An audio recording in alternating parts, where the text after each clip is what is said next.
This is the new Mercedes EQXX. It sounds like an adult-only version of the EQS, but it's actually one of the most extreme electric cars ever made. And here's a Carwow top 10 things you need to know about it. Buying a new car? Then head to Carwow, and my team will help you find your next car at a fair price. Carwow, your one-stop car buying comparison site.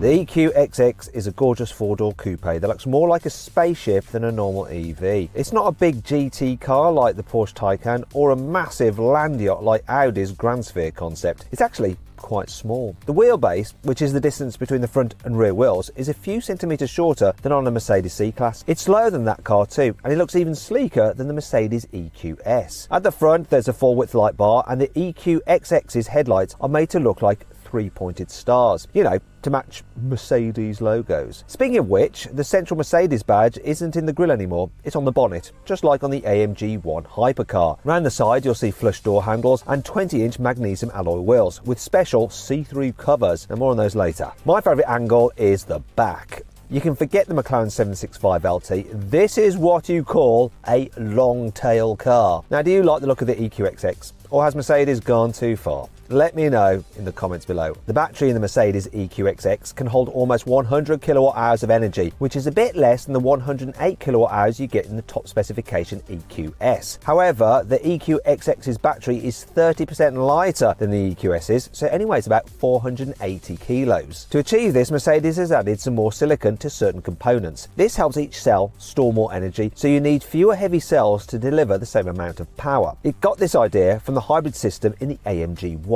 In fact, Mercedes also got the people who built that car's engine to rearrange the EQXX's battery electronics. They managed to squash everything together so tightly that the whole battery pack is now half the size of the one in the EQS. It's so small that it would even fit into an EQA. Now, the EQA has a 420 volt electrical system, but the EQXX operates at 900 volts. That's 100 volts more than a Porsche Taycan, which obviously does 800 volts. And you know what high voltage means? It means fast charging. And so the Mercedes might be aiming to beat the Porsche Taycan's 270 kilowatt maximum charging rate with its next generation EVs. You could even be getting 300 kilowatts. The EQXX has more than 620 miles of range, which is over 1,000 kilometers for all you metric people. That's more than 215 miles further than you can drive in a Tesla Model S, and more than 165 miles further than you can go in a Mercedes EQS. In fact, it's enough to drive from Paris to Berlin on a single charge. But Mercedes is playing the long game with the EQXX. It knows people won't really care about total range in the future because there will be loads more fast chargers dotted about the place. After all, you don't care about the total range of your petrol or diesel powered car, do you? Because there are filling stations everywhere. You care about your miles per gallon instead, your economy. And Mercedes reckons everyone will start caring about miles per kilowatt hour in their EVs soon. To give you an idea of how much you can do with a kilowatt hour, well, 1 kilowatt hour will power your 50-inch LED TV for about 10 hours. Put that same kilowatt hour in the EQXX and you can drive for just over 6 miles. That's about 50% further than you can go on 1 kilowatt hour in most normal electric cars today. Although I did recently test an EQS by driving it until it almost died, and I only managed to get about 2.2 miles per kilowatt hour. Some of that driving was on a racetrack though, to be fair. Now, if you want to see my in-depth review where I test the Mercedes EQS against the S-Class, click on the pop-out banner appearing in the top right-hand corner of the screen, or there is a link in the description below the video if you want to use that instead. Aerodynamics are a bit of a drag. Well, they can be. The average electric car uses about 2/3 of its energy just to push air out of the way as it drives along. This is why Mercedes has made the EQXX as aerodynamic as possible. It has a drag coefficient of just 0.18 CD. That's 0.02 CD less than the EQS, which is currently the most aerodynamic production car in the world ever. Every flap or intake serves a purpose, from the transparent wheel covers that reduce turbulence to the grille shutters that only open if the battery needs cooling. Now, my favourite bit is the adjustable rear diffuser. It stays closed most of the time, but it automatically deploys at high speed to reduce lift. It can also retract if you get rear-ended in traffic, probably so it doesn't slice into other cars like a very expensive, very aerodynamic steak knife. The Mercedes EQXX is very light, even though it's crammed with loads of fancy new tech. Well, I say light, It weighs 1,750 kilos. Now, to put that into perspective, the lightest Mercedes EQS you can currently buy weighs in at 2,400 kilos. This relatively lightweight for an electric car is partly down to the fact that the EQXX's doors are made from carbon fibre and fiberglass instead of aluminium and steel like on most cars. And bits of the floor and subframes are made using a new kind of aluminium casting that's stronger and lighter than usual. Weirdly, Mercedes also added lightweight sound insulation made from banana skins,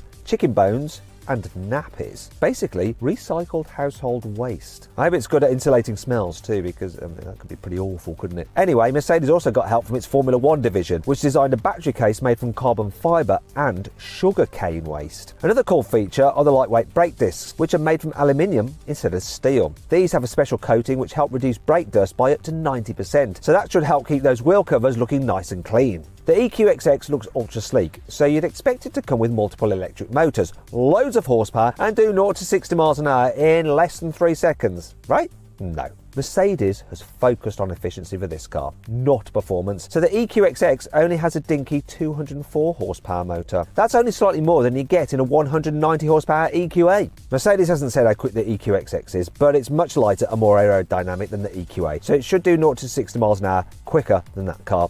Probably in around 6 or 7 seconds. However, if you want to watch some of the fastest electric cars drag race, which I'm sure you do, click on the pop-out banner appearing in the top right hand corner of the screen or the link in the description below to watch one of my favourite drag races with EVs. If you thought the hyperscreen infotainment system in an EQS was cool, check out the screen you get in the EQXX. It's a massive 8K full width display that's bigger than any screen in any Mercedes ever. It has loads of brand new menu graphics and it features Mercedes' latest computer software that mimics the neural pathways of the human brain. This doesn't mean that it'll become sentient and start reprogramming the sat-nav when you aren't looking. It just means it uses much less power than an ordinary computer system, especially if you use lots of voice commands. Speaking of which, Mercedes has given the EQXX a new voice-controlled avatar. It's made up of loads of three-pointed stars and it's supposedly inspired by Mercedes Jelinek. That's the girl who all Mercedes cars are named after.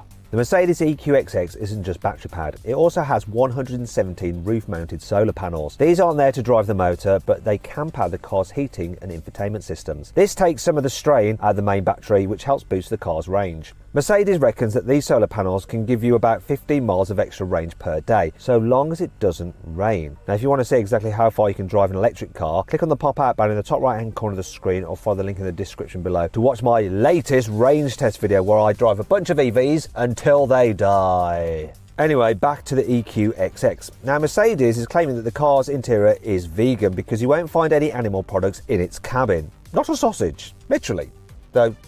You might find some chicken bones in the insulation. Anyway, check out the seats. They're trimmed with fake leather, made from polyurethane and crushed cactus fibres. I hope they took the spikes off first. Some of the details in the seat base also contain faux leather made from mushroom roots. The door pulls are made out of synthetic silk, so they should feel lovely and be really strong. And all the carpets are made out of 100% bamboo fibre. And to save on unnecessary material, you won't find any stuck-on trim pieces anywhere. Even the door and floor panels are made from recycled plastic bottles. The EQXX isn't going into production. Oh dear. It's a big teaser on wheels that shows you what future Mercedes electric cars could be like. So you might get to see bits of its design, battery technology and infotainment system in forthcoming Mercedes cars in the future. Speaking of which, make sure you subscribe to Carwow so you're notified whenever we publish a video on any of those cool electric cars.